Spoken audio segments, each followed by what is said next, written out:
Your flight promises 5 hours, but you only spend 4 hours in the air. So why are you still waiting at the gate, checking the time? Behind every delay hides a system airlines have quietly engineered since 1987. They add padding to schedules just enough to game government rankings and keep their stats spotless. The numbers reveal millions of stolen hours, and you are footing the bill. But who really benefits, and how deep does this deception go? In 1987, the US Department of Transportation introduced a new system designed to hold airlines accountable for delays. For the first time, every major airline had to report the actual arrival time of each flight directly to the government. The rule came with a catch. A flight was considered on time as long as it reached the gate within 15 minutes of the published schedule. If a plane was scheduled to arrive at 3 p.m. and rolled up to the gate at 3:14 p.m., it counted as perfectly punctual. Anything later counted against the airline's record.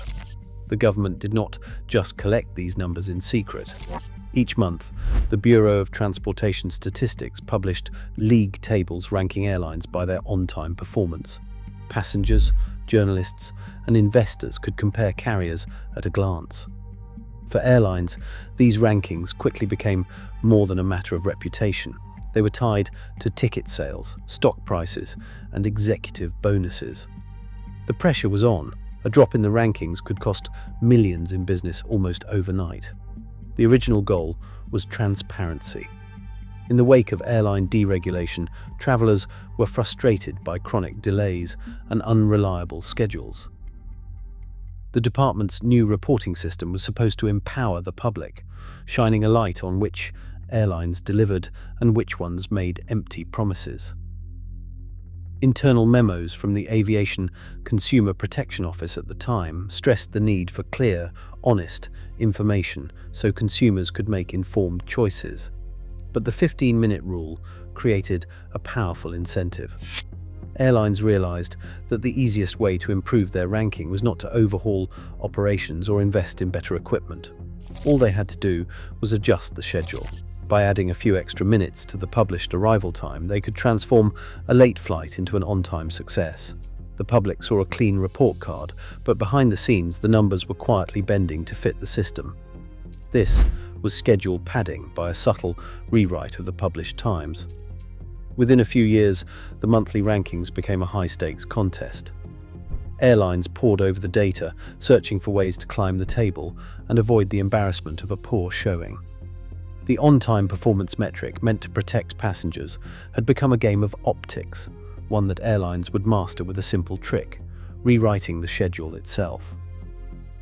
Inside every airline, a small team of schedulers holds the keys to what passengers experience as flight time. These are not pilots or gate agents, but data specialists and planners who work behind the scenes, building the block times that appear on every ticket and booking screen. Their main tool is software, fed with years of historical flight data, seasonal weather trends, and airport congestion patterns. The process starts with the raw numbers. How long does the plane actually spend in the air? What is the typical taxi, out and taxi, in time at each airport? But the schedule does not stop there. Once the basics are set, the real engineering begins. Schedulers add a buffer, often 10 to 12 minutes on a standard domestic route. The logic is simple. By padding the schedule, they protect the airline's on-time record. If a flight normally takes 2 hours, it might be published as 2 hours and 20 minutes. If it lands at the gate after 2 hours and 10 minutes, the airline can claim an early arrival, even though the real journey was never meant to take that long. This buffer is not random. Specialized algorithms review past performance and calculate the amount of extra time needed to hit the airline's on-time targets, usually set at 85 to 90%.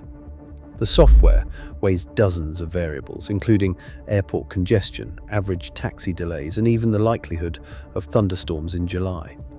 For a busy route between major hubs, the difference between scheduled and actual time can reach 20 minutes or more. Schedulers know that passengers rarely see the inner workings of these calculations. On paper, a longer schedule looks like a promise of reliability.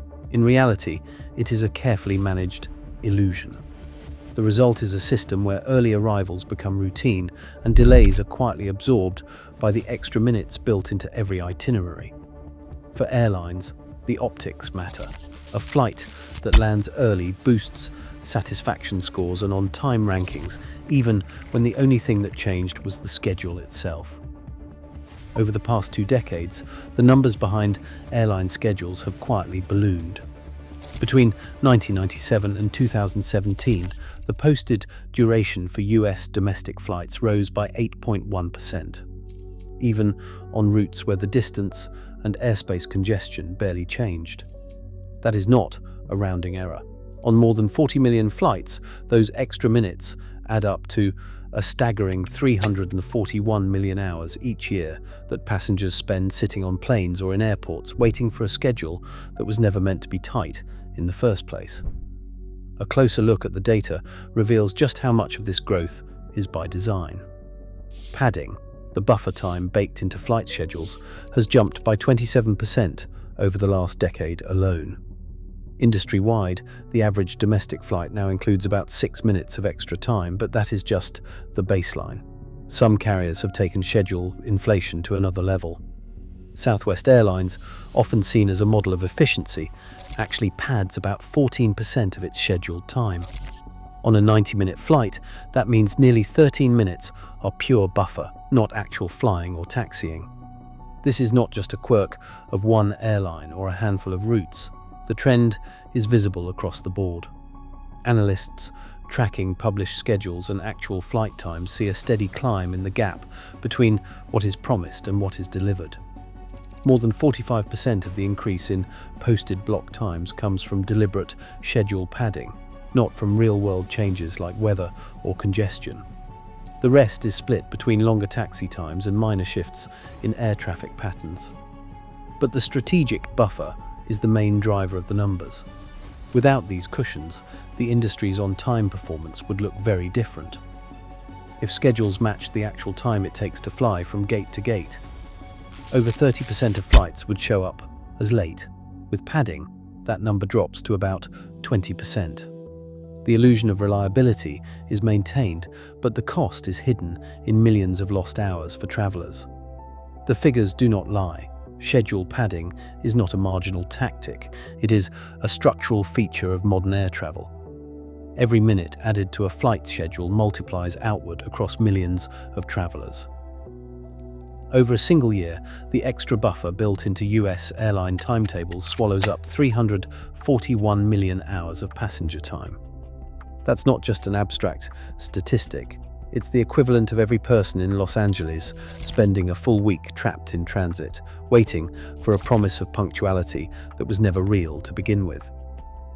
Economists have tried to put a price tag on this lost time.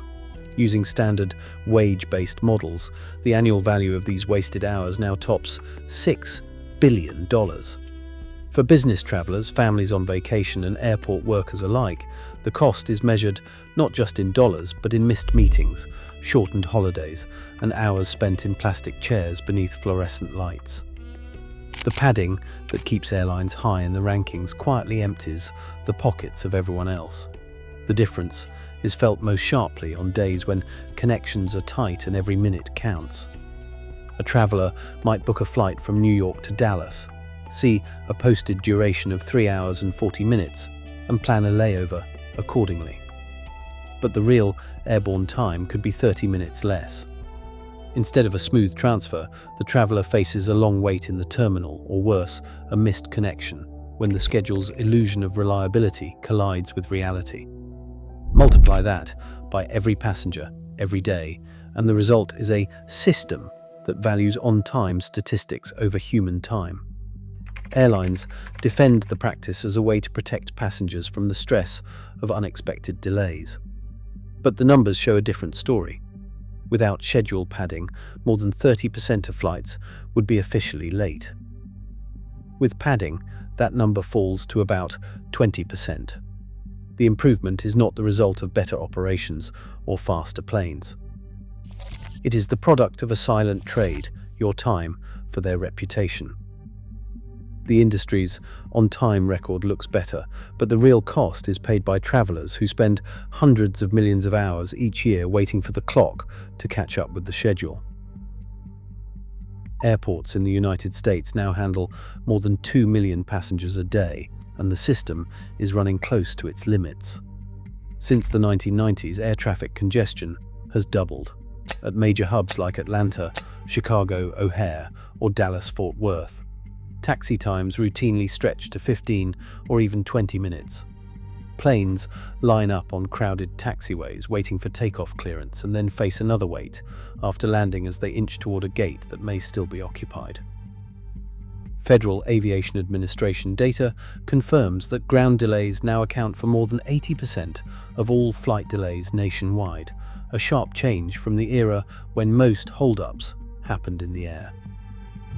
John Hansman, an aeronautics professor at the Massachusetts Institute of Technology, has spent years analyzing the data behind these patterns. He points out that the real bottleneck isn't always the sky, it's the ground. Airlines schedule hundreds of arrivals and departures in tight waves, pushing airport infrastructure to the edge. When a flight lands ahead of schedule, that early arrival can become meaningless if the assigned gate is still occupied by another aircraft. Instead of heading straight to the terminal, the plane waits on the tarmac, engines humming, passengers glancing at their watches. Pilots know this routine well. The cockpit culture has developed its own way of spinning the experience. After a smooth flight, the captain's voice comes over the intercom saying, "Good news, folks, we got you here early." It is a small victory meant to reassure passengers that the airline is delivering on its promises. But the celebration is often short-lived.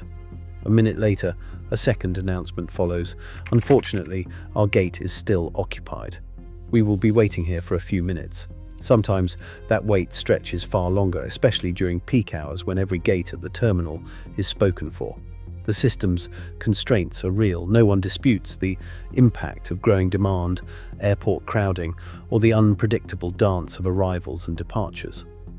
But the numbers reveal something else too. Airlines are not just reacting to these challenges, they are managing public perception. Schedule padding is designed to mask the friction points of modern air travel. The result is a passenger experience shaped as much by market strategy as by operational necessity. The next time a flight arrives early, it may simply be that the schedule was built to absorb every possible delay, turning a routine wait for a gate into a marketing tool. On any given route, the posted flight time can swing by as much as 30 minutes, depending on the airline. A trip from Los Angeles to Chicago might take 5 hours on one carrier, 5.5 hours on another, same airports, same jet, but a different story on the booking screen. This is not just a quirk of scheduling. Airlines know that passengers compare options by duration, especially on travel sites that sort by fastest arrival. When competition is fierce, carriers trim their block times to attract bookings, but on routes where one airline dominates, the incentive disappears. The numbers back this up.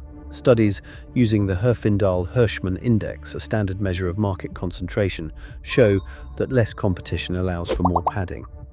On monopoly routes, schedule inflation runs unchecked. On contested routes, padding drops by 10 to 20% as airlines fight for every customer. Inside airline offices, the target is clear. No one expects perfection. Hitting 100% on-time performance is considered impossible even by the most optimistic executives.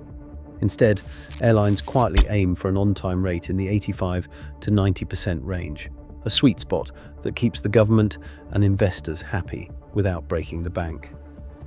Achieving that number through real operational improvements would mean spending millions on extra planes, crews, and airport slots. Padding the schedule is the cheaper fix.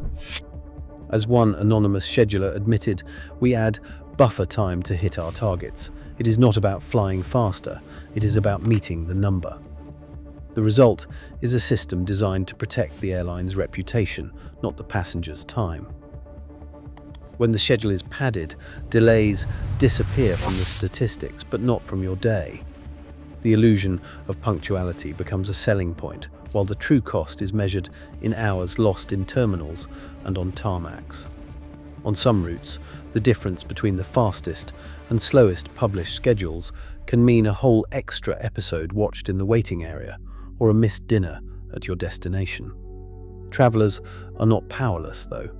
Flight tracking apps like FlightAware and Cirium reveal the real story. By checking the historical median arrival times, it is easy to spot flights that are chronically early, a red flag for heavy padding. Comparing airlines on the same route exposes which carrier is squeezing in more buffer. When booking, look for patterns. If one flight always lands half an hour ahead of schedule, the posted time is padded. On connections, beware of compounded buffers. Each leg adds its own secret margin, stretching your trip even further. The tools are out there. The next move belongs to the traveler who knows where to look.